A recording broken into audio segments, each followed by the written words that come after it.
ಈಗ ತಾತ್ಪರ್ಯದ ಒಂದು ಶ್ಲೋಕ.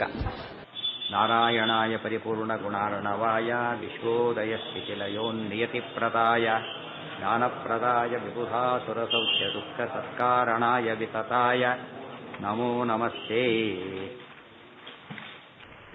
ಆಸೀದುದಾರಗುಣವಾರಿಧಿರಪ್ರಮೇಯೋ ನಾರಾಯಣಃ ಪರತಮಃ ಪರಮಾತ್ಸ ಏಕಃ ಸಂಶಾಂತ ಸಂವಿದಖಿಲಂ ಜಠರೇ ನಿಧಾಯ ಲಕ್ಷ್ಮೀಭುಜಾಂತರಗತಃ ಸ್ವರತೋಪಿ ಜಾಗ್ರೇ. ಅವರಿಬ್ಬರೇ ಎದುರಿಗಿರೋರು. ಸ್ವಾತಂತ್ರ್ಯನ ಏಕಃ, ದಂಪತಿಗಳಾಗಿ ಇಬ್ಬರು.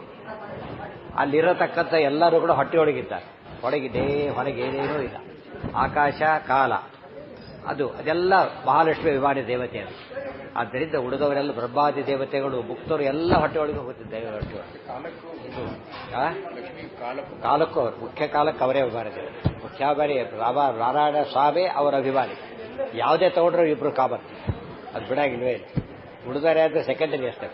ಪ್ರೈಮರಿ ಸೆಕೆಂಡರಿ ಎರಡೂ ಇವರೇ ಇದೆ. ಅದು ಮಹಾಕಾಲ ಅಂತ ಹೇಳಿದ್ರೆ ಎಷ್ಟು ಮಹಾಕಾಲ ಹಾಕಿದ್ರು ಅಷ್ಟೇ. ಆಮೇಲೆ ಈ ಹಂತದಲ್ಲ. ಇದು ಮಹಾಲಕ್ಷ್ಮಿಯ ಮಹಿಮೆ, ದೇವರ ಮಹಿಮೆ. ಸೃಷ್ಟಿ ಹೇಗೆ ಮಾಡ್ತಾರೆ ಬುದ್ಧಿ ಅಂತ ಪ್ರಶ್ನೆ, ಅದ್ರ ಬುದ್ಧಿ ಬರುತ್ತೆ.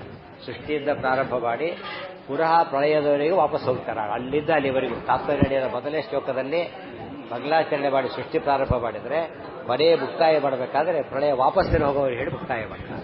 ಸಮಗ್ರ ಕಥೆ ಅದು. ಇಡೀ ವಿಶ್ವದ ಇತಿಹಾಸ. ಮಹಾಭಾರತ ತಾತ್ಪರ್ಯ ನಡೆಯೋದು ವಿಶ್ವದ ಇತಿಹಾಸವನ್ನೇ ಆಚಾರ್ಯ ಅಡಕವಾಗಿ ಹೇಳ್ತಾರೆ. ಸರ್ವಶ್ರೇಷ್ಠವಾದಂಥ ಕೃತಿ ಅದು. ಅದನ್ನ ಪ್ರಾರಂಭವಾಗಿ ನಿದ್ದೆ ಮಾಡಿದ್ದೇವೆ, ಮುಂದುವರಿಸೋಣ ಅಂತ ಹೇಳ್ತಾ